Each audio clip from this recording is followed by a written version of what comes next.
When we think about cybersecurity, our minds usually jump to things like super sophisticated software and complex firewalls, right? But what if the most critical element isn't code at all? What if it's us? Okay, let's get into it because today we're exploring the most misunderstood and honestly, the most vital part of cybersecurity, the human factor. And this quote right here, it just hits the nail on the head. It perfectly captures the paradox we're tackling. For decades, the story has been that people are the weakest link in the security chain. But what if that's only half the story? You see, for so long, the focus has been all on the technology, but we've kind of overlooked the fact that how people are brought into the security process is what really ultimately determines if you succeed or fail. It's not just about the tech, it's about all of us. So let's look at the two sides of this coin. On one hand, you've got the employee as the weakest link, the person who's maybe a little oblivious or creates shortcuts to make their job easier and accidentally becomes an insider threat. But on the other hand, you have an empowered workforce, people who are engaged, informed, and actively looking for threats. So the big shift we have to make is to stop seeing people as the problem and start seeing them as the solution. So how does this weakest link problem actually play out in the real world?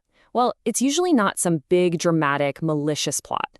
Most of the time, it starts with small, everyday actions that seem totally harmless. So let me paint a picture for you. An employee's walking into work and they spot a USB drive just lying there on the ground. It's even got the company logo on it, so it feels familiar, it feels safe. They think, oh, this must belong to a coworker. So they pick it up, they're trying to do the right thing, be a good Samaritan, just find the owner and give it back. I mean, what could possibly go wrong? And bam, there it is. The second they plug that drive into their computer, malware floods the system. A simple act of kindness has just sidestepped millions of dollars in high-tech security and put the entire network at risk. It's a classic social engineering tactic that preys on our best intentions. And it's not just about finding USB drives. The riskiest behaviors really come down to basic human nature. We want things to be convenient, and we're afraid of getting in trouble.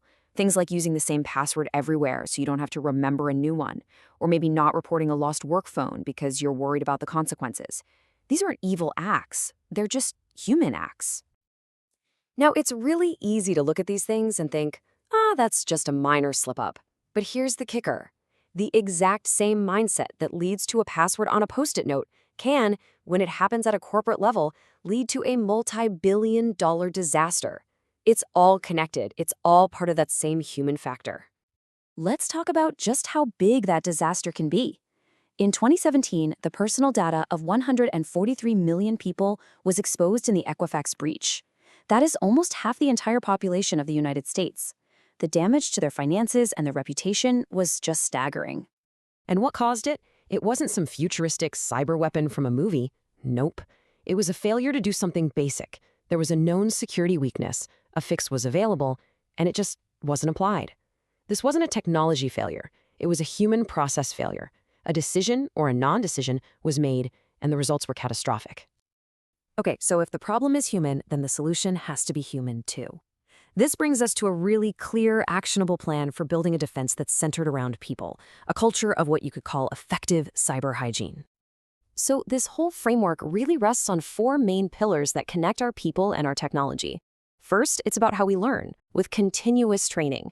Then it's about how we act, by building a real culture of awareness. Next, it's about keeping our tools sharp with updated security. And finally, it's about how we trust, or don't trust, by using a zero-trust model.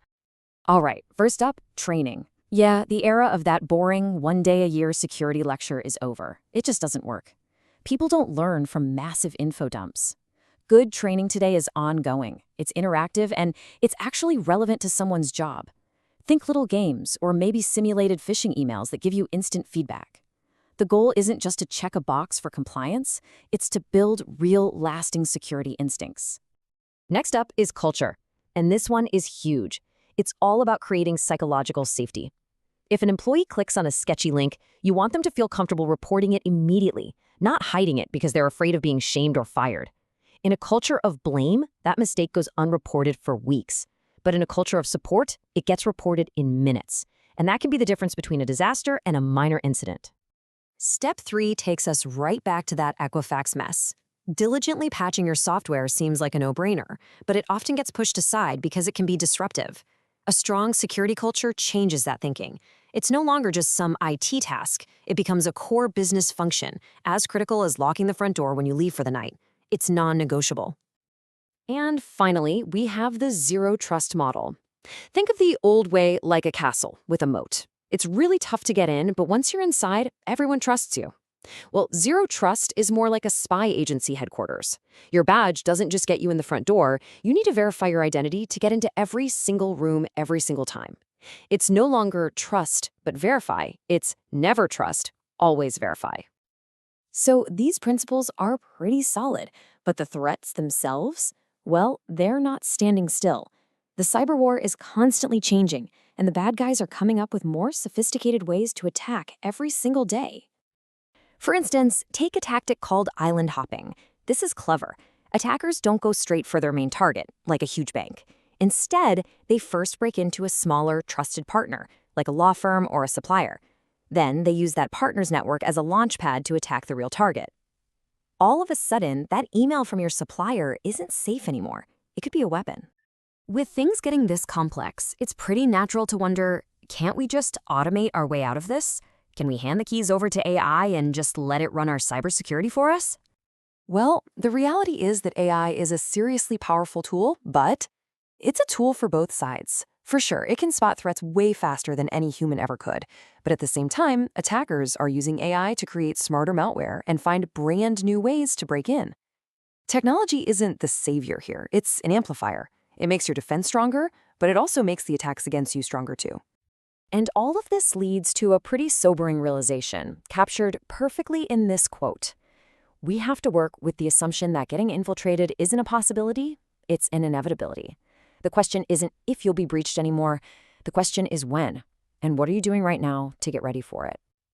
So, when you boil it all down, what's the big takeaway? Success in cybersecurity doesn't come from buying the newest, shiniest piece of tech. It comes from building and sticking to the right processes. Processes that connect your people and your technology into one cohesive, vigilant team. That process is the bridge. And that leaves us with one last question to think about. The digital safety of your company, your customers, and you personally, it's all on the line. So take a look at your own world. Are the people around you being treated as a liability that needs to be managed? Or are they being treated as the single greatest asset you have in your defense?